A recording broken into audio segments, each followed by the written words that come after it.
എൻ്റെ പ്രിയപ്പെട്ട സഹോദരങ്ങളെ, അള്ളാഹുവിൻ്റെ മലക്കുകൾ ദുആ ചെയ്യുന്ന ഒന്നാമത്തെ ഭാഗ്യവാനാരാ? അള്ളാഹുവിന്റെ മലക്കുകളുടെ ദുആ കിട്ടുന്ന ഒന്നാമത്തെ ഭാഗ്യവാനാരാ? അള്ളാഹുവിന്റെ പ്രവാചകൻ സല്ലല്ലാഹു അലൈഹി വസല്ലമ തങ്ങൾ പ്രവാചകൻ അവിടെന്ന് പറയുകയാണ്, അള്ളാഹുവിന്റെ വിശുദ്ധമായ ഖുർആൻ അവിടെന്ന് പറയുകയാ, അള്ളാഹുവിന്റെ മലക്കുകൾ ദുആ ചെയ്യുന്ന ഈ സദസ്സിലിരിക്കുന്ന ഭാഗ്യവാൻ ആരെന്നറിയുമോ? അള്ളാഹുവിന്റെ പ്രവാചകൻ അവിടെന്ന് പറഞ്ഞു, സ്വഹാബാ, ജീവിതത്തിൽ എന്തെങ്കിലും തെറ്റു ചെയ്തു പോയി, നമ്മളൊക്കെ മനുഷ്യന്മാരാണല്ലോ, നമ്മളാരും മലക്കുകളല്ല, നമ്മൾ പാപം ചെയ്യുന്നവരാണ്, ജീവിതത്തിൽ പിഴവ് പറ്റാത്ത ഒരു മനുഷ്യനുമില്ലല്ലോ. അല്ലാഹുവേ, ജീവിതത്തിലെ സാഹചര്യത്തിന്റെ സമ്മർദ്ദം കാരണം നമ്മൾ എന്തെങ്കിലും ഒരു തെറ്റ് ചെയ്തു പോയാൽ, ചെയ്തു പോയ തെറ്റ് പടച്ചവനോട് ഏറ്റുപറഞ്ഞു കഴിഞ്ഞാൽ, കള്ള് കുടിച്ചവരുണ്ടല്ലോ, വ്യഭിചരിച്ചവരുണ്ടല്ലോ, പലിശ തിന്നവരുണ്ടല്ലോ, നിസ്കരിക്കാത്തവരുണ്ടല്ലോ, അല്ലാഹുവിനെ മറന്നുകൊണ്ട് നടക്കുന്നവരുണ്ടല്ലോ, അഹങ്കാരത്തോടെ നടക്കുന്നവരുണ്ടല്ലോ, ജീവിതത്തിൽ വന്നുപോയ ഒരു തെറ്റ് മനസ്സിലാക്കിയിട്ട് ആ തെറ്റ് പടച്ച റബ്ബിനോട് ആരെങ്കിലും ഏറ്റുപറഞ്ഞാൽ അവൻ അല്ലാഹുവിന്റെ മലക്കുകൾ അവിടുന്ന് ദുആ ചെയ്യുമെന്ന് ആദരവായ പ്രവാചകൻ നബി മുഹമ്മദ് മുസ്തഫ സല്ലല്ലാഹു അലൈഹി വസല്ലമ തങ്ങൾ പറയുകയാണ്, ജീവിതത്തിൽ ചെയ്തു പോയ പാപങ്ങളുണ്ടല്ലോ, ആ പാപങ്ങൾ അല്ലാഹുവിന്റെ മുന്നിൽ ഏറ്റുപറഞ്ഞാൽ, അവിടുന്ന് തൗബ ചെയ്താൽ ആ മനുഷ്യന് വേണ്ടി അല്ലാഹുവിന്റെ മലക്കുകൾ അവിടുന്ന് ദുആ ചെയ്യുകയാ. അല്ലാഹുവിന്റെ വിശുദ്ധമായ ഖുർആൻ പറയുകയാ, അല്ലദീന യഹ്മിലൂനൽ അർശ വമൻ ഹൗലഹു യുസബ്ബിഹൂന ബിഹംദി റബ്ബിഹിം വയുമിനൂന ബിഹി വയസ്തഗ്ഫിറൂന ലില്ലദീന ആമനൂ റബ്ബനാ വസിഅത കുല്ല ശൈഇൻ റഹ്മ. അല്ലാഹുവിന്റെ പരിശുദ്ധമായ ഖുർആൻ അവിടുന്ന് പറയുകയാണ്, ഈ സദസ്സിൽ ഇരിക്കുന്നവരോട് പറയുകയാ, നമ്മൾ ആരെങ്കിലും ജീവിതത്തിൽ ചെയ്തു പോയ തെറ്റിന്റെ പേരിൽ പടച്ച റബ്ബിനോട് പശ്ചാത്തപിച്ചു മടങ്ങിയാൽ, അല്ലാഹുവിനോട് നിന്റെ പാപങ്ങൾ നീ ഏറ്റുപറഞ്ഞ പടച്ച റബ്ബേ, അല്ലാഹുവിന്റെ മലക്കുകൾ പടച്ചവനോട് ദുആ ചെയ്യുകയാണ്. അല്ലാഹുവിന്റെ അർശിന്റെ ചുറ്റുഭാഗത്ത് നിൽക്കുന്ന മലക്കുകളുണ്ടല്ലോ, ആ മലക്കുകൾ അല്ലാഹുവിനോട് പറയുന്നു, അല്ലാ, ഈ അടിമയുടെ പാപം പുറത്തു കൊടുക്കണേ അല്ലാ. അല്ലാഹുവിന്റെ മലക്കുകൾ നമുക്ക് വേണ്ടി ദുആ ചെയ്യുകയാ. ജീവിതത്തിൽ ചെയ്തു പോയ ഒരു പാപം അല്ലാഹുവിന്റെ മുന്നിൽ ഏറ്റുപറഞ്ഞതിന്റെ പേരിൽ അല്ലാഹുവിന്റെ അർശിന്റെ ചുറ്റുഭാഗത്ത് നിൽക്കുന്ന മലക്കുകൾ പടച്ചവനോട് പറയുന്നു, നാഥാ, ഇവന് പുറത്തു കൊടുക്കണേ അല്ലാ, ഇവന്റെ പാപം പൊറുക്കണേ അല്ലോ. എന്നിട്ട് പടച്ചവനോട് മലക്കുകൾ പറയുകയാ, അല്ലാഹുവിനോട് മലക്കുകൾ പറയുകയാണ്, ഇവന്റെ പാപം പൊറുക്കണേ തമ്പുരാന്. എടാ ചെറുപ്പക്കാരാ, അല്ലാഹുവിന്റെ മുന്നിൽ ജീവിതത്തിൽ ചെയ്തു പോയ ഒരു പാപം പടച്ച റബ്ബിന്റെ മുന്നിൽ ഏറ്റുപറഞ്ഞാൽ, അല്ലാഹുവിന്റെ അർശിന്റെ ചുറ്റുഭാഗത്ത് നിൽക്കുന്ന മലക്കുകളുണ്ടല്ലോ, ആ മലക്കുകൾ അല്ലാഹുവിനോട് പറയുകയാ, ഇവന്റെ പാപം പുറത്തു കൊടുക്കണേ അല്ലോ. എന്നിട്ട് മലക്കുകൾ പറയുകയാ, അല്ലാഹുവേ, ഇവന് നീ സ്വർഗ്ഗം കൊടുക്കണേ അല്ലാ. അല്ലാഹുവിന്റെ മലക്കുകൾ അവിടെന്ന് പറയുകയാണ്, എന്റെ പ്രിയപ്പെട്ടവരെ, നിസ്കരിക്കുന്നവർക്ക് കിട്ടുന്ന പ്രതിഫലത്തെ കുറിച്ചല്ല, ഖുർആൻ ഓതുന്നവരുടെ പ്രതിഫലമല്ല, സദഖ കൊടുത്തവരുടെ പ്രതിഫലമല്ല, പാതിരാത്രിയിൽ എഴുന്നേറ്റ് നിസ്കരിച്ചവരുടെ പ്രതിഫലമല്ല, സുന്നത്ത് നോമ്പ് പിടിച്ചവരുടെ പ്രതിഫലമല്ല, പള്ളി കെട്ടിക്കൊടുത്തവരുടെ പ്രതിഫലമല്ല. അല്ലാഹുവേ, ജീവിതത്തിൽ എപ്പോഴെങ്കിലും ചെയ്തു പോയ ഒരു പാപമുണ്ടല്ലോ, ഏതെങ്കിലും ഒരു തെറ്റ് ചെയ്തു പോയി, ഈ ചെയ്ത തെറ്റ് റബ്ബിന്റെ മുന്നിൽ ഏറ്റുപറഞ്ഞ അല്ലാഹുവിന്റെ മലക്കുകൾ അവിടെന്ന് പറയുകയാ, അല്ലാഹുവേ, ഇവന് നീ പുറത്തു കൊടുക്കണേ അല്ലാ, ഇവനെ ശിക്ഷിക്കല്ലേ അല്ലാ, ഇവന് നീ സ്വർഗ്ഗം കൊടുക്കണേ അല്ലോ. നിനക്ക് വേണ്ടി വേണ്ടി അല്ലാഹുവിന്റെ മലക്കുകൾ അവിടുന്ന് ദുആ ചെയ്യുകയാ. എന്നിട്ട് അവര് പറയുന്നത് എന്തെന്നറിയുമോ? അല്ലാഹുവിനോട് മലക്കുകൾ പറയുകയാ, ഇവന് മാത്രം പുറത്തു കൊടുത്താ പോരാ, ഇവന് മാത്രം പുറത്തു കൊടുത്താ പോരാ, ഇവന് ജന്മം നൽകി ഇവന്റെ വാപ്പയുണ്ടല്ലോ, പടച്ചവര് ഇവന് ജന്മം കൊടുത്ത ഇവന്റെ പിതാവുണ്ടല്ലോ, അതാ ഇവന് വേണ്ടി ജീവിച്ച ഇവന്റെ വാപ്പയുണ്ടല്ലോ. അല്ലാഹുവേ, 9.5 മാസക്കാലം ഗർഭം ചുമന്ന് മരണവേദനയുടെ വേദനയും നൊന്തു ഇവനെ പ്രസവിച്ച് ഇവനെ പാല് കൊടുത്ത് പോറ്റി വളർത്തിയ ഇവന്റെ ഉമ്മയുണ്ടല്ലോ അല്ലാ, ആ മാതാപിതാക്കൾക്കും നീ സ്വർഗ്ഗം കൊടുക്കണേ അല്ലാ. അല്ലാഹുവിന്റെ മലക്കുകൾ അവിടുന്ന് ദുആ ചെയ്യുകയാ. ചെയ്തു പോയ പാപം അല്ലാഹുവിന്റെ മുന്നിൽ ഏറ്റു പറയുമ്പോ നിനക്ക് സ്വർഗ്ഗം കിട്ടാൻ അവര് ദുആ ചെയ്യുകയാണ്. വമൻ സ്വലഹ മിൻ ആബായിഹിം, പടച്ചവരെ നിന്റെ മാതാപിതാക്കൾക്ക് സ്വർഗ്ഗം കിട്ടാ ദുആ ചെയ്യുകയാ.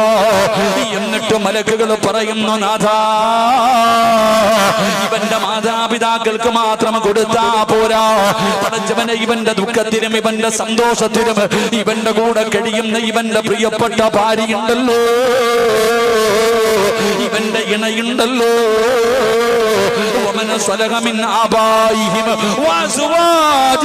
പടച്ചവനെ ഇവന്റെ ഭാര്യയുണ്ടല്ലോ, ആ പാവപ്പെട്ടവൾക്കും നീ പുറത്തു കൊടുക്കണേ അല്ലാ, അവൾക്കും നീ സ്വർഗ്ഗം കൊടുക്കണേ അല്ലാ. എന്നിട്ട് അവിടുന്ന് മലക്കുകളെ നിർത്തുന്നില്ല, അവര് പറയുകയാ,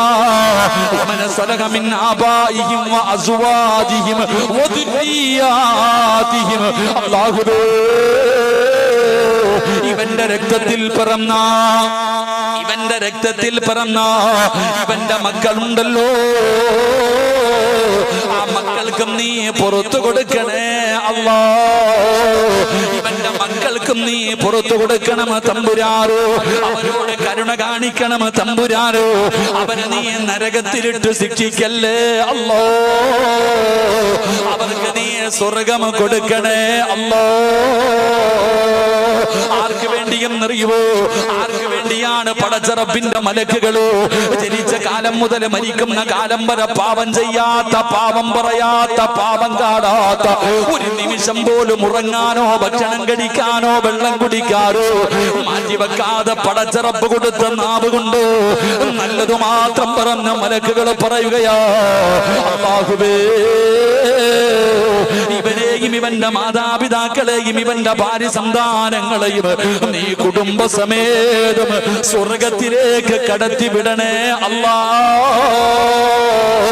എന്ന് അല്ലാഹുവിന്റെ മലക്കുകളെ ദുആ ചെയ്യുമെന്ന് അല്ലാഹുവിന്റെ വിശുദ്ധ ഖുർആൻ,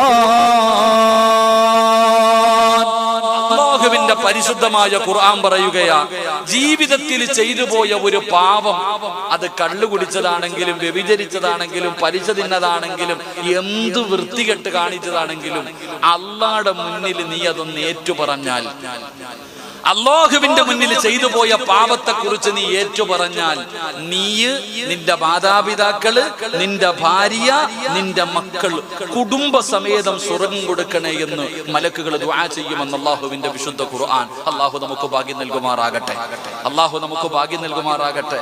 ഇതിനേക്കാളും കൂടുതൽ നമുക്ക് എന്താ വേണ്ടേ? ജീവിതത്തിൽ ചെയ്തു പോയ ഒരു പാപം അല്ലാഹുവിന്റെ മുന്നിൽ ഏറ്റു പറയുന്നവന്റെ കുടുംബസമേതം സ്വർഗ്ഗത്തിൽ പോകും. അല്ലാഹു ഭാഗ്യം തരുമാറാകട്ടെ, അല്ലാഹു ഭാഗ്യം തരുമാറാകട്ടെ. അപ്പൊ നമ്മൾ എന്ത് ചെയ്യണം? നമ്മൾ അല്ലാഹുവിനോട് പശ്ചാത്തപിക്കണം. നമുക്കാണെങ്കിൽ ദുആ ചെയ്യാൻ മടിയാ, നമ്മളാണെങ്കിൽ എന്റെ പ്രിയപ്പെട്ട സഹോദരങ്ങളെ ദുആ ചെയ്യാൻ പേടിയാ, നമുക്ക് മടിയാ. അല്ലാഹുവിന്റെ മുന്നിൽ കൈയുയർത്താൻ സമയമുണ്ടോ നമുക്ക്? ഉസ്താദന്മാര് പറയും ദുആ ചെയ്യണം, ദുആ ചെയ്യണം, ദുആ ചെയ്യണം. എന്തിനാ ഉസ്താദ് ഇത്ര ദുആ ചെയ്യുന്നേ? എന്തിനാ ഉസ്താദ് ഇത്ര ദുആ ചെയ്യുന്നേ? എടാ പൊന്നാര ചങ്ങാതി, ദുആ ചെയ്താലുള്ള പ്രതിഫലം അറിയോ? നിന്റെ ശബ്ദം മലക്കുകൾക്ക് പരിചയമുണ്ടാകും. ഞാൻ എപ്പോഴും അല്ലാഹുവിനോട് ദുആ ചെയ്യുന്നുണ്ടെങ്കിൽ എന്റെ ശബ്ദം അല്ലാഹുവിന്റെ മലക്കുകൾക്ക് പരിചയമുണ്ടാകും.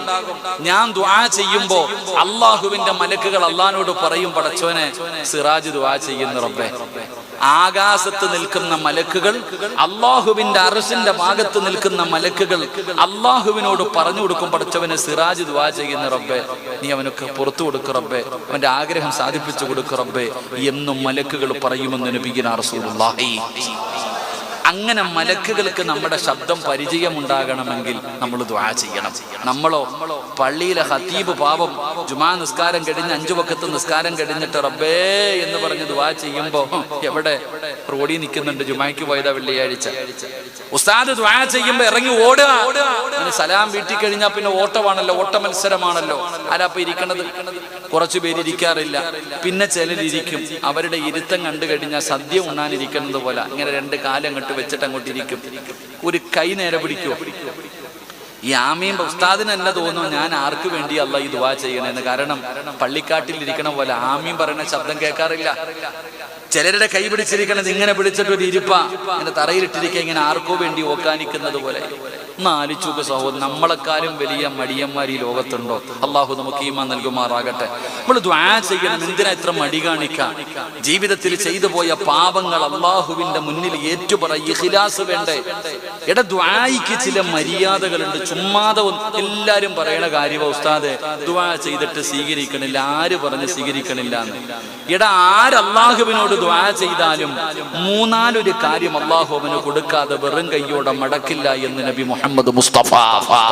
ഇനി എത്ര വലിയ കൊള്ളാത്തവനാണെങ്കിലും എത്ര വലിയ മോശക്കാരനാണെങ്കിലും ഒരാൾ അള്ളാഹുവിനോട് ദുആ ചെയ്തു കഴിഞ്ഞാൽ അള്ളാഹ് വെറും കയ്യോടെ മടക്കത്തില്ല.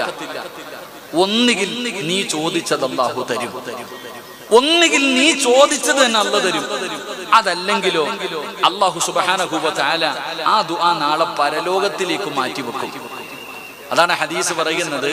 നാളെ പരലോകത്ത് ചില ആൾക്കാർ ഇങ്ങനെ നിൽക്കുമ്പോ പടച്ചവൻ ഇങ്ങനെ മീസാൻ എന്ന് പറയുന്ന ത്രാസിൽ ചില നന്മകൾ കൊണ്ടുവന്നിടും. ഇതെന്താ ഞാൻ ചെയ്യാത്താണല്ലോ കൊണ്ടിടുന്നേ, ഇതെന്താ പടച്ചവൻ? അപ്പഴാ പറഞ്ഞു കൊടുക്കണത്, നീ ദുനിയാവിൽ വെച്ച് ചെയ്ത ദുആ ഉണ്ടല്ലോ, ആ ദുആയ ഇത്. അന്ന് നീ ചോദിച്ചപ്പോ കിട്ടിയില്ല, അന്ന് നീ ചോദിച്ചപ്പോ ഈ ദുആയ്ക്ക് ഉത്തരം കിട്ടിയില്ല. ഇന്ന് അപ്പം മനുഷ്യൻ പറയൂ അത്രേ, ദുനിയാവി വെച്ച് ചെയ്ത ഒരു ദുആയും സ്വീകരിക്കാതിരുന്നാ മതിയായിരുന്നു, കാരണം ആഖിറത്തിൽ കിട്ടും.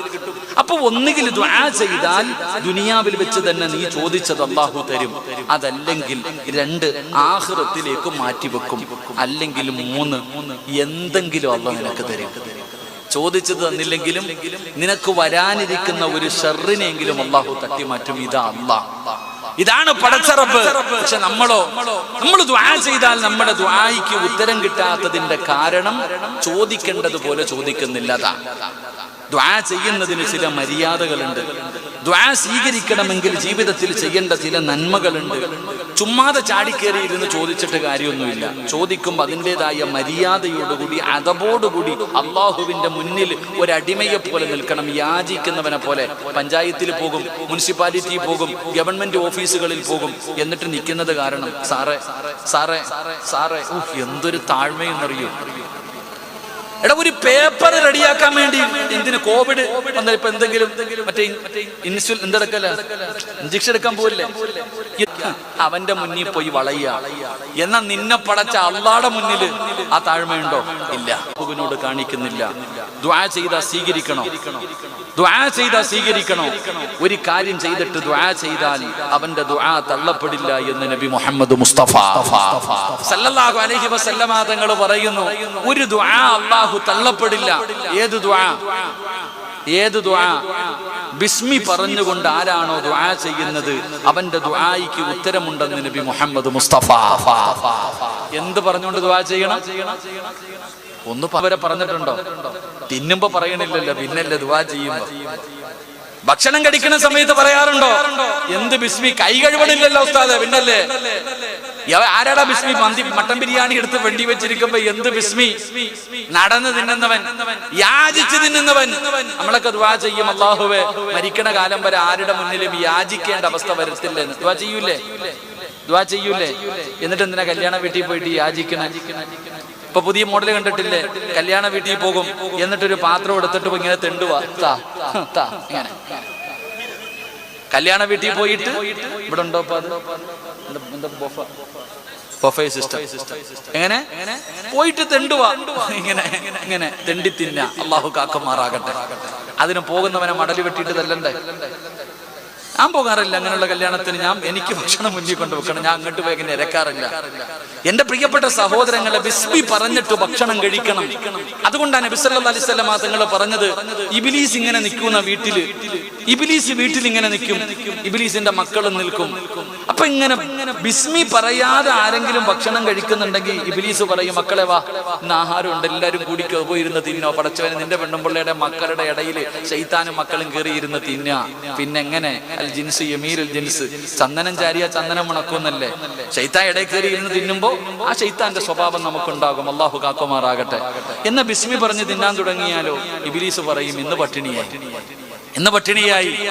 എന്റെ പ്രിയപ്പെട്ട സഹോദരങ്ങളെ, ഞാൻ പറഞ്ഞു വന്നത്, ബിസ്മി പറഞ്ഞിട്ട് ദുആ ചെയ്യ്. ഭക്ഷണം കഴിക്കുമ്പോ ബിസ്മി പറഞ്ഞിട്ട് വേണം കഴിക്കാൻ. ഞാൻ ഉദാഹരണം പറഞ്ഞതാ. അതുകൊണ്ടാ പറഞ്ഞത്. ഈ അടുത്തൊരു ഉമ്മ പറയുന്നു, ഉസ്താദ്, എന്റെ മക്കൾ തമ്മിൽ ശത്രുക്കളെ പോലെ കിടന്നടിക്കുക, കൂടപ്പിറപ്പുകൾ. ഒരു ഉമ്മയുടെ 2 മക്കൾ, ജ്യേഷ്ഠനും അനിയനും, ശത്രുവിനെ പോലെ തല്ലുക. അതിന്റെ കാരണം എന്താ? എന്റെ പ്രിയപ്പെട്ട സഹോദരങ്ങളെ, ഈ നാട്ടിൽ അള്ളാഹു ഇഷ്ടപ്പെടുന്ന ഏറ്റവും നല്ല ഭവനം ഏതെന്നറിയോ? അള്ളാഹു ഇഷ്ടപ്പെടുന്ന ഈ നാട്ടിലെ ഏറ്റവും നല്ല വീട് ഒരുമിച്ചിരുന്ന് ഒരു പാത്രത്തിൽ ഭക്ഷണം കഴിക്കുന്ന വീടാണെന്ന് നബി മുഹമ്മദ് മുസ്തഫ. ഏത് വീട്? ഭാര്യയും ഭർത്താവും മക്കളും ഒരുമിച്ചിരുന്ന്, ആരുടെ വീട്ടിലിരുന്നാണ് ഒരുമിച്ചിരുന്ന് ഭക്ഷണം കഴിക്കുന്നത്, ആ വീട്ടിലാണ് അള്ളാഹു ഈ നാട്ടിൽ ഏറ്റവും ഇഷ്ടപ്പെടുന്ന വീട്. അള്ളാഹു നമ്മുടെ വീട് അങ്ങനെ ആക്കി തരുമാറാകട്ടെ. നിങ്ങൾ ആരെങ്കിലും അങ്ങനെ കഴിക്കാറുണ്ടോ? ഭാര്യയും ഭർത്താവും മക്കളും ഒരുമിച്ചിരുന്ന് ഒരു പാത്രത്തിൽ കഴിക്കണ ആരെങ്കിലും ഉണ്ടെങ്കിൽ ഒന്ന് കൈപൊക്കിക്ക്. ചുമ്മാതല്ല വീട്ടിൽ ബദർ യുദ്ധം നടക്കുന്നേ. എങ്ങനെ തിന്നാനാ? അതെങ്ങനെ തിന്നാനാ? പണ്ടങ്ങനെ ഭർത്താവ് കഴിച്ചതിന്റെ ബാക്കി കഴിക്കാൻ ഭാര്യ നോക്കി നിൽക്കും, ബറക്കത്തിന് ഇത്തിരി വെക്കും, അതേ പാത്രത്തിൽ കഴിക്കും, ഇല്ലെങ്കിൽ ഒരു പാത്രത്തിൽ കഴിക്കും. ഇന്നോ നിങ്ങൾ ആരെങ്കിലും തിന്നിട്ട് നിങ്ങളുടെ ബാക്കി നിങ്ങളുടെ ഭാര്യയ്ക്ക് കൊടുത്തു നോക്കും, ഓളത് തിന്നൂല. എന്തിനും മക്കൾക്ക് കൊടുക്ക്. എടാ, പണ്ട് നമ്മുടെ ഉമ്മ ഒരു ചെറിയ ചട്ടിക്കകത്ത് ചോറും കറിയും എല്ലാം കൂടെ വാരിയിട്ടിട്ട് ഈ സിമെന്റ് കുഴക്കണ പോലെ ഒരു കുഴച്ചിട്ട് ഇങ്ങനെ വാരി തരുമ്പോ ഓടിച്ചെന്ന് ആർത്തിയോടെ തിന്നും. ഞാൻ തിന്നിട്ടുണ്ട്, നിങ്ങളും തിന്നിട്ടുണ്ട്. ഇന്ന് നിങ്ങൾ ആരെങ്കിലും ഒരു 5-6 വയസ്സുള്ള മകന്റെ മുന്നിൽ വെച്ച് കുഴച്ചിട്ട് വേണം നോക്കുമ്പോൾ അവൻ പറയും, ഉമ്മ തിന്നോളാൻ, അവൻ തിന്നൂല. ഇതാണ് നമ്മൾ മനസ്സിലാക്കേണ്ടത്. എന്റെ പ്രിയപ്പെട്ട സഹോദരങ്ങളെ, ഞാൻ പറഞ്ഞു വന്നത്, ബിസ്മി പറഞ്ഞിട്ട് കഴിക്കുക, ബിസ്മി പറഞ്ഞിട്ട് ദുആ ചെയ്യുക. ബിസ്മി പറഞ്ഞിട്ട് ദുആ ചെയ്താൽ ആ ദുആയ്ക്ക് ഉത്തരമുണ്ടെന്ന് നബി മുഹമ്മദ് മുസ്തഫ സല്ലല്ലാഹു അലൈഹി വസല്ലമ തങ്ങൾ അവിടെന്ന് പറഞ്ഞു തരുമ്പോൾ എന്റെ പ്രിയപ്പെട്ടവരോട് പറയുകയാണ്, എന്റെ പ്രിയപ്പെട്ട സഹോദരാ, ജീവിതത്തിൽ ചെയ്തു പോയ പാപങ്ങൾ മുഴുവനും പടച്ച റബ്ബിന്റെ മുന്നിൽ ഏറ്റു പറയൂ. ഉസ്താദേ, എന്റെ ദുആ അല്ലാഹു സ്വീകരിക്കുന്നില്ല. സ്വീകരിക്കാതിരിക്കാനുള്ള കാരണം എന്തെന്നറിയോ? ചോദിക്കേണ്ടതുപോലെ നീ ചോദിക്കാത്തത് കൊണ്ടാ. അല്ലാഹുവിനോട് ചോദിക്കേണ്ടതുപോലെ ചോദിക്കാത്തത് കൊണ്ടാ. എങ്ങനെയാണ് ചോദിക്കേണ്ടതെന്നറിയോ? പാപങ്ങളോരോ ഉസ്താദ് പറഞ്ഞു തരികയാ. എങ്ങനെയാണ് പടച്ച റബ്ബിനോട് തൗബ ചെയ്യേണ്ടതെന്നറിയോ? എങ്ങനെയാണ് ദുആ ചെയ്യേണ്ടതെന്നറിയോ? പൊറുക്കന്റെ പാപമാ സയ്യിദി വെറുക്കാതെ പൊറുക്കുന്നവനാരുണ്ട് നീയല്ലാതെ. ഇഹലോകാർഭാടങ്ങളെന്നെ വലച്ചതാ, നഫ്സെന്ന ഉന്തി തള്ളിവിട്ടു ചതിച്ചതാ. അല്ലാതെ ധിക്കരിച്ചല്ല റബ്ബേ നിന്നെ, അതുകൊണ്ട് ആട്ടരുതിലാഹേ എന്നെ. അല്ലാഹുവിനോട് പറയണം, പടച്ചവനെ, നിന്നെക്കാളും പൊറുക്കുന്ന ഒരാളും ഈ ലോകത്തില്ല, നിന്നെ പോലെ പൊറുക്കുന്ന ഒരാളും ഈ പ്രപഞ്ചത്തിലില്ല. പടച്ചവനെ, ജീവിതത്തിൽ ഒരുപാട് പിഴവുകൾ വന്നുപോയി. ഇതൊക്കെ പടച്ചവനെ ഇബ്ലീസ് ചതിച്ചതാണല്ലോ, പെട്ടുപോയതാണല്ലോ, സാഹചര്യത്തിന്റെ സമ്മർദ്ദത്തിൽ ചെയ്തു പോയതാ. അല്ലാഹുവേ, അഹങ്കാരത്തോടെ ചെയ്തതല്ല. എന്ത് ചെയ്താലും നീ കാണുമെന്ന് എനിക്കറിയാം. എന്നിട്ടും ചെയ്തത് അഹങ്കാരമല്ല അല്ലാ, പറ്റിപ്പോയതാണ് റബ്ബേ, എനിക്ക് പുറത്തു തരണേ അല്ലാ. അല്ലാഹുവിനോട് ദുആ ചെയ്യണം ചെറുപ്പക്കാരാ. അതുകൊണ്ട് എന്റെ പ്രിയപ്പെട്ടവരോട് പറയുകയാണ്, നീ ചെയ്തു പോയ ഒരു തെറ്റിന്റെ പേരിൽ പടച്ച റബ്ബിനോട് പശ്ചാത്തപിച്ച് മടങ്ങിയോ, നീയും നിന്റെ ഭാര്യയും നിന്റെ മാതാപിതാക്കളും നിന്റെ മക്കളും സ്വർഗ്ഗത്തിലോ. അതുകൊണ്ട് എന്തുകൊണ്ടാണ് തൗബ ചെയ്യാൻ പറയുന്നത്? നിങ്ങളെ തൗബയെ പിന്തിപ്പിക്കല്ലോ, നിങ്ങളെ തൗബയെ പിന്തിപ്പിക്കല്ലോ. കാരണമെന്നറിയോ? തൗബ ചെയ്താ കിട്ടുന്ന പ്രതിഫലം എന്തെന്നറിയോ? മഹാനായ നബി മുഹമ്മദ് മുസ്തഫ സല്ലല്ലാഹു അലൈഹി വസല്ലമ തങ്ങൾ അവിടുന്ന് സ്വഹാബത്തിനോട് പറഞ്ഞു കൊടുക്കുകയാണ് തൗബയെ കുറിച്ച്. പ്രവാചകൻ അവിടുന്ന് തൗബയെ കുറിച്ച് പറഞ്ഞു കൊടുക്കുമ്പോ ജീവിതത്തിൽ ചെയ്തു പോയ പാപം പടച്ച റബ്ബിന്റെ മുന്നിൽ ഏറ്റു പറയുന്നവർക്ക് പടച്ച റബ്ബ് കൊടുക്കുന്ന പ്രതിഫലത്തെ കുറിച്ച് അല്ലാഹുവിന്റെ റസൂൽ അവിടുന്ന് പറഞ്ഞു കൊടുക്കുമ്പോ പ്രവാചകന്റെ മുന്നിലേക്ക് ഒരു ചെറുപ്പക്കാരെ കടന്നു വരികയോ. മഹാനായ മായിസ് റളിയല്ലാഹു തആല അൻഹു യുവത്വത്തിന്റെ നടുവിലൂടെ നടന്നു പോകുന്ന മായിസ് എന്ന് പറയുന്ന ചെറുപ്പക്കാരനുണ്ടല്ലോ, അല്ലാഹുവിന്റെ പ്രവാചകന്റെ മുന്നിലേക്ക് കടന്നു വരികയോ. യാ റസൂലല്ലാഹ്, അല്ലാഹുവിന്റെ നബിയേ, എന്നെ ശുദ്ധീകരിക്കണം നബിയേ. അല്ലാഹുവിന്റെ പ്രവാചകന്റെ മുന്നിൽ മായിസ് വന്നിട്ട് പറയുകയാ. എന്താണ് പറയുന്നതെന്നറിയോ? അല്ലാഹുവിന്റെ നബിയേ, ഞാൻ വ്യഭിചരിച്ചു നബിയേ, ഞാൻ വ്യഭിചരിച്ചു നബിയേ പോലെ പറയുന്നു പോമായിസ്. അല്ലാഹുവിന്റെ റസൂൽ അവിടെ നിന്ന് പറയുകയാ പോമായിസ് എന്ന് പറഞ്ഞു പ്രവാചകൻ അവിടെ നിന്ന് പറഞ്ഞു വിടുകയാ. കാരണം എന്തെന്നറിയോ? വ്യഭിചരിച്ചവനെ എറിഞ്ഞു കൊല്ലണമെന്നാണ് ഇസ്ലാമിന്റെ വിധി. അതുകൊണ്ട് പ്രവാചകൻ അവിടെ നിന്ന് കേൾക്കാത്തത് പോലെ പറഞ്ഞു വിടുകയാ. പോയി തൗബ ചെയ്യട്ടെ, പോയി തൗബ ചെയ്യട്ടെ. അല്ലാഹുവിന്റെ പ്രവാചകൻ അവിടെ നാട്ടി വിടുകയാണ്. പക്ഷേ മായിസിന് സമാധാനമില്ല. രണ്ടാമതും അല്ലാഹുവിന്റെ പ്രവാചകന്റെ മുന്നിലേക്ക് കടന്നു വരികയാ. യാ റസൂലല്ലാഹ്, അല്ലാഹുവിന്റെ നബിയേ, എന്നെ ശുദ്ധീകരിക്കണം നബിയേ. പ്രവാചകൻ അവിടെ നിന്ന് പറഞ്ഞു സ്വഹാബാ, മായിസ് കള്ളു കുടിച്ചിട്ടുണ്ടോ എന്ന് നോക്കൂ സഹാബാ, കള്ളു കുടിച്ചിട്ടുണ്ടോ എന്ന് നോക്കൂ സഹാബ. സ്വഹാബികൾ പറഞ്ഞു നബിയേ, മായിസ് റളിയല്ലാഹു തആല അൻഹു കള്ളു കുടിക്കുന്ന സ്വഹാബിയല്ല. പടച്ചവനെ, മായിസ് റളിയല്ലാഹു തആല അൻഹു മൂന്നാമതും അല്ലാഹുവിന്റെ പ്രവാചകന്റെ മുന്നിലേക്ക് കടന്നു വന്നിട്ട് അവിടുന്ന് പറഞ്ഞു യാ റസൂലല്ലാഹ്, എനിക്കറിയാ എന്നെ എറിഞ്ഞു കൊല്ലണമെന്നാണ് ഇസ്ലാമിന്റെ വിധി, എന്നെ എറിഞ്ഞു കൊല്ലണമെന്നാണ് ഇസ്ലാമിന്റെ വിധി. എനിക്കറിയാ നബിയേ, എനിക്കറിയാ നബിയേ. എന്നിട്ടും ഞാൻ ഈ ശിക്ഷ ഏറ്റുവാങ്ങാനുള്ള കാരണം എന്തെന്നറിയോ? അല്ലാഹു നീതിമാനാ, അല്ലാഹു നീതിമാനാ. ഒരു തെറ്റിന്റെ പേരില് അല്ലാഹു 2 പ്രാവശ്യം ഒരു മനുഷ്യനെ ശിക്ഷിക്കില്ല എന്ന് ആദരവായ പ്രവാചകൻ നബി മുഹമ്മദ് മുസ്തഫ സല്ലല്ലാഹു അലൈഹി വസല്ലമ തങ്ങൾ പറയുകയാ, ഒരു തെറ്റിന്റെ പേരിൽ 2 പ്രാവശ്യം അല്ലാഹു ശിക്ഷിക്കൂല. അതുകൊണ്ട് യാ റസൂലല്ലാഹ്, ഇവിടത്തെ ശിക്ഷ സഹിക്കാൻ കഴിയുമല്ലോ? മരണത്തോടുകൂടി ഒരു അവസാനമുണ്ടല്ലോ. പക്ഷേ നാളെ പരലോകത്ത് ചെല്ലുമ്പോ എനിക്ക് കഴിയില്ല നബിയേ. ഒരു വ്യഭിചാരിയെ പോലെ, ഒരു പാവിയെ പോലെ അല്ലാഹുവിന്റെ മുന്നിലേക്ക് കടന്നു ചെല്ലാൻ എനിക്ക് പേടിയാ നബിയേ. നരകത്തിന്റെ തീ എനിക്ക് പേടിയാ നബിയേ. എന്റെ പ്രിയപ്പെട്ടവരെ, പ്രവാചകൻ സ്വല്ലല്ലാഹു റളിയല്ലാഹു തആല അൻഹുവിനെ എറിഞ്ഞു കൊല്ലാൻ പറയുമ്പോ പടച്ച റബ്ബേ, സ്വഹാബികൾ അവിടെ നിന്ന് ഏറ് തുടങ്ങി, സ്വഹാബികളെ കല്ലെടുത്തെറിയാൻ തുടങ്ങി. മായിസ് റളിയല്ലാഹു തആല അൻഹു വേദന സഹിക്കാൻ കഴിയാതെ ഓടുകയാ. മായിസ് തങ്ങളെ വേദന സഹിക്കാൻ കഴിയാതെ ഓടി രക്ഷപ്പെടുകയാണ്. പടച്ചവരെ, സ്വഹാബികൾ വന്ന് പറഞ്ഞു യാ റസൂലല്ലാഹ്, മായിസ് ഓടി രക്ഷപ്പെട്ടു നബിയേ. പ്രവാചകന് സമാധാനമായി, പ്രവാചകന് സമാധാനമായി. കുറച്ചു കഴിയുമ്പോ ശരീരത്തിലൂടെ രക്തമൊലിപ്പിച്ചു കൊണ്ട് വരുന്നു മായിസ്. യാ റസൂലല്ലാഹ്, അറിയാതെ ഓടിപ്പോയതാ നബിയേ. ശരീരം വേദനിച്ചപ്പോ ഓടിയതാണ് നബിയേ. ഒരു കുഴി കുത്തിയിട്ട് ആ കുഴിക്കകത്തി എന്നെ ഇറക്കി നിർത്തിയിട്ട് എറിയാ പറ നബിയേ. ഓടണമെന്ന് വിചാരിച്ചാൽ എന്നെ കൊണ്ട് കഴിയില്ലല്ലോ.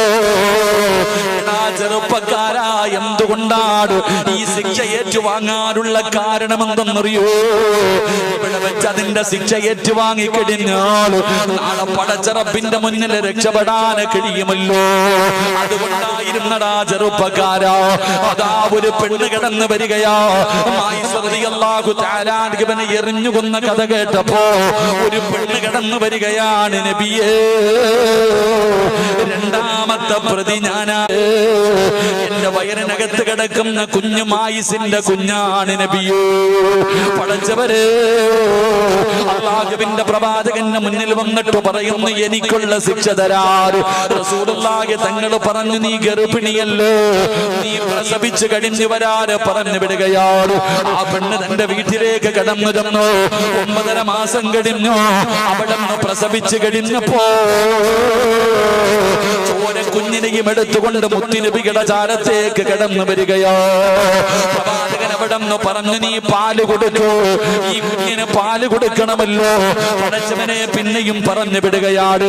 അവസാനം തന്റെ കുഞ്ഞ് പാല് കുടി നിർത്തിയപ്പോ, ഭക്ഷണം കഴിക്കാൻ തുടങ്ങുന്ന സമയമെത്തിയപ്പോ ആ ചോര കുഞ്ഞുമായിട്ട് മുത്തുനബിയുടെ മുന്നിൽ കൊണ്ടുവന്നിട്ട് കുഞ്ഞിന്റെ വായിലേക്ക് മറ്റുള്ള ഭക്ഷണം വെച്ച് കൊടുത്ത് കാണിച്ചു കൊടുക്കുകയാ. ഭക്ഷണം കഴിക്കാ തുടങ്ങി നബിയേ. എനിക്കുള്ള ശിക്ഷതാ നബിയേ എന്ന് പറഞ്ഞുകൊണ്ട് മുത്തുനബിയുടെ മുന്നിൽ നിന്ന് ശിക്ഷ ഏറ്റുവാങ്ങി എന്ന് ചരിത്രം പറയുമ്പോ എന്റെ പ്രിയപ്പെട്ടവരോട് പറയുകയാ, മോനെ, റബ്ബിന്റെ മുന്നിൽ ഏറ്റു പറയടാ. കള്ളു കുടിച്ചവനാണെങ്കിലും വ്യഭിചരിച്ചവനാണെങ്കിലും പലിശ തിന്നവനാണെങ്കിലും എത്ര വലിയ വലിയ അപരാധം ചെയ്തവനാണെങ്കിലും നീ മടി കാണിക്കണ്ട. നിനക്കൊരു പേടിയും വേണ്ട, ഒരു വിഷമവും വേണ്ട. ചെയ്തു പോയ പാപം അല്ലാഹുവിന്റെ മുന്നിൽ ഏറ്റു പറയാൻ കഴിയൂ. നിന്റെ അല്ലാഹുവെന്നറിയോ? 100 കൊല ചെയ്തവന് പുറത്തു കൊടുത്തിട്ട് സ്വർഗം കൊടുത്തവനാ. ജീവനോടെ എന്റെ പൊന്നാര പെമ്മക്കളെ കുടിച്ചു മൂടിയ കാട്ടാളന്മാർക്ക് അല്ലാഹു പുറത്തു കൊടുത്തില്ലേ? മയ്യത്തിനെ വ്യഭിചരിച്ചവന് പടച്ചറപ്പ് പുറത്തു കൊടുത്തില്ലോ? പിന്നെ എന്തിനാ നീ ഭയപ്പെടുന്നത്? ഇബാദിയല്ലദീന അസ്റഫൂ അലാ അൻഫുസിഹിം ലാ തഖ്നതൂ മിർ റഹ്മത്തില്ലാഹ്.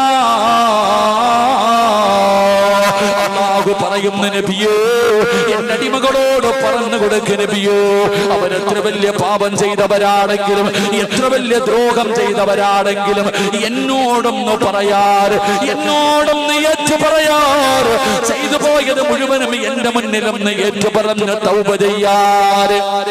അവരോട് പറ നബിയേ, ഞാൻ ഗഫൂറാണ് നബിയേ, ഞാൻ പുറത്തു കൊടുക്കുന്നവനാണ് നബിയേ. അതുകൊണ്ട് മലക്കുകളുടെ ദുആ വേണോ? നാളത്തേക്ക് മാറ്റിവെക്കല്ലേ. കാരണം വമാ തദ്രീ നഫ്സുൻ മാദാ തക്സിബു ഗദാ. നാളെ നീ ഉണ്ടാകുമെന്ന് നിനക്കറിയില്ലല്ലോ. അതുകൊണ്ട് നാളത്തേക്ക് മാറ്റിവെക്കാതെ ഇവിടെ നിന്ന് പിരിയുന്നതിന് മുമ്പ് ഈ മക്കാമിന്റെ മുന്നിൽ ഇരുന്നിട്ട് ജീവിതത്തിൽ ഈ നിമിഷം വരെ ചെയ്തത് മുഴുവനും പടച്ച റബ്ബിന്റെ മുന്നിൽ ഏറ്റു പറഞ്ഞിട്ട് ഇവിടെ നിന്ന് എഴുന്നേറ്റ് പോകുമ്പോ മലക്കുകൾ നിനക്ക് വേണ്ടി ദുആ ചെയ്യുകയാ. അതുകൊണ്ട് എന്റെ പ്രിയപ്പെട്ടവരോട് പറയുകയാ, ഒരുപാട് കരയണമെന്നില്ല, ഒരുപാട് നിലവിളിക്കണമെന്നില്ല, പറയേണ്ടത് ആത്മാർത്ഥത വേണം ചെറുപ്പക്കാരാ, ഇഖ്ലാസ് വേണം മോനെ. ഇഖ്ലാസോടുകൂടി പറയുന്നത് ഒരു വാക്കാണെങ്കിലും ഒരു അസ്തഗ്ഫിറുള്ളയാണെങ്കിലും പടച്ചവനെ എനിക്ക് പുറത്തു തരണേ എന്ന് പറയുന്ന ഒരു ചെറിയ വാക്കാണെങ്കിലും അല്ലാഹു നിനക്ക് പുറത്തു തരും. ഒരു ചരിത്രം പറയട്ടെ, ഒരുപാട് കേൾക്കുന്ന ചരിത്രമല്ലോ, എങ്കിലും ചെറുപ്പക്കാരോ ആകാൻ വേണ്ടി ഒരു ചരിത്രം പറയാ. മഹാനായ കലീമുല്ലാഹി മൂസാ നബി അലൈഹിസ്സലാം, മൂസാ നബിയുടെ മുന്നിലേക്ക് തന്റെ ജനതകൾ കടന്നു വരികയാണ്. ജനങ്ങളെ കടന്നു വന്നിട്ട് പറയുന്നു, നബിയേ വെള്ളത്തിന്റെ ക്ഷാമമാണ് നബിയേ, കുടിക്കാ വെള്ളമില്ല നബിയേ, മൃഗങ്ങൾ പോലും വലിയ പ്രയാസത്തിലാണ് നബിയേ, അതുകൊണ്ടൊരു പരിഹാരം കാണണം നബിയേ. മൂസാ നബി അലൈഹിസ്സലാം അവിടെ നിന്ന് പറയുകയാണ്, ജനങ്ങളോട് പറഞ്ഞു ഒരു ദിവസം ഒരുമിച്ച് കൂടാറ്, എല്ലാവരും ഒരു ഗ്രൗണ്ടിൽ ഒരുമിച്ച് കൂടാറ്. പടച്ചവനെ അങ്ങനെ ജനങ്ങൾ മുഴുവനും ഒരുമിച്ച് കൂടുകയാണ്. മഹാനായ മൂസാ നബി അലൈഹിസ്സലാം ജനങ്ങളുടെ മുന്നിലേക്ക് പോയിരുന്നു. ചരിത്രം പറയുകയാണ്, 70,000 പരം വരുന്ന ജനങ്ങളുണ്ടായിരുന്നു. മൂസാ നബി അലൈഹിസ്സലാം പ്രപഞ്ചത്തിന്റെ അധിപനായ പടച്ചറപ്പിന്റെ ദർബാറിലേക്ക് തന്റെ ഇരുകരങ്ങൾ ഉയർത്തിയിട്ട് മൂസാ നബി ദുആ ചെയ്യുകയാ, അല്ലാഹുവേ മഴ തരണേ അല്ലാ, വല്ലാത്ത പ്രയാസമാ അല്ലാ. മഴ കിട്ടുന്നതിന് വേണ്ടി ദുആ ചെയ്യുകയാ. പടച്ചവനെ മഴ വരുന്നില്ല, അടയാളം കാണുന്നില്ല. മൂസാ നബി പിന്നെയും ദുആ ചെയ്യുകയാ. അപ്പോഴാണ് വിളിച്ചു പറയുന്നു, മൂസാ ദുആ സ്വീകരിക്കില്ല മൂസാ, മഴ പെയ്യില്ല മൂസാ. കാരണം എന്തെന്നറിയോ, അങ്ങയുടെ മുന്നിലിരിക്കുന്ന ജനങ്ങളുടെ നടുവിലോ 40 കൊല്ലമായിട്ട് പടച്ചറപ്പിനെ മറന്നു നടക്കുന്ന ഒരു ധിക്കാരിയുണ്ട്. അല്ലാഹു ചെയ്തു കൊടുക്കുന്ന അനുഗ്രഹങ്ങൾ മുഴുവനും 2 കൈയും നീട്ടി സ്വീകരിച്ചിട്ട് അല്ലാഹനെ മറന്നുകൊണ്ട് നടക്കുന്ന ഒരുത്തനും 40 വർഷമായിട്ട് മറന്നു നടക്കുന്നവനോ, അവനീ സദസ്സിരിപ്പുണ്ട്. അവൻ എഴുന്നേറ്റ് പോകാൻ പറ, അവൻ എഴുന്നേറ്റ് പോകാൻ പറ. അല്ലാഹുവേ മൂസാ നബി വിളിച്ചു പറയുകയാ, ആരാ? അല്ലാഹുവിനെ 40 കൊല്ലമായി മറന്നു നടക്കുന്ന ഒരു വൃത്തികെട്ടവൻ ഈ സദസ്സിലുണ്ട്. ഒരു ഭാവിയായ മനുഷ്യൻ ഇവിടെ ഇരിപ്പുണ്ട്. അവൻ എഴുന്നേറ്റ് പോകണേ, അവൻ എഴുന്നേറ്റ് പോകണേ. മൂസാ നബി ഇവിടെ നിന്ന് പറന്നു കഴിയുമ്പോ ജനങ്ങൾ പരസ്പരം നോക്കുന്നു, ആരാ? ഈ വൃത്തികെട്ടവനാരാ? ഇത്രയും വലിയ പാവി ആരാ? ജനങ്ങൾ മുഴുവനും പരസ്പരം നോക്കുകയാണ്. ഒരാൾ പോലും എഴുന്നേറ്റ് പോകുന്നില്ല. അപ്പോഴാണ് 40 കൊല്ലമായിട്ട് അല്ലാഹനെ മറന്നു നടക്കുന്ന മനുഷ്യനുണ്ടല്ലോ, അവനവിടെ ചിന്തിച്ചു, അല്ലാ എന്നെ കുറിച്ചാണല്ലോ പറയുന്നത്, എന്നെ കുറിച്ചാണല്ലോ പറയുന്നത്. ഞാനിവിടെ നിന്ന് എഴുന്നേറ്റ് പോയാ ജനങ്ങൾ അറിയുമല്ലോ, നാണം കെടുമല്ലോ. എഴുന്നേറ്റ് പോകാതെ ഇരുന്നാൽ മഴ പെയ്യില്ലല്ലോ. ആ മനുഷ്യനവിടുന്ന് തന്റെ കുറ്റബോധം വരികയാണ്. ചെയ്തു പോയ പാപങ്ങളെ കുറിച്ചുള്ള ഓർമ്മകളെന്ന് വരികയാണ്. ആ മനുഷ്യൻ ചെയ്തത് എന്തെന്നറിയോ? അല്ലാഹുവേ തന്റെ മുട്ടിലേക്ക് തന്റെ തലയങ്ങ് താഴ്ത്തി വെക്കുകയാ. അവിടുന്ന് തലയങ്ങ് താഴ്ത്തി വെച്ചിട്ട് ആ മനുഷ്യൻ അല്ലാഹുവോട് പറയുകയാ, അല്ലാഹുവേ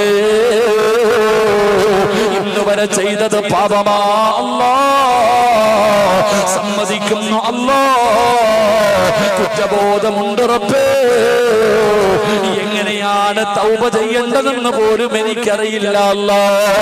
എങ്ങനെയാണ് ചെയ്തു പോയ പാപങ്ങൾ നിന്നോട് പറയേണ്ടതെന്ന് എനിക്കതുപോലും അറിയില്ല അല്ലാ.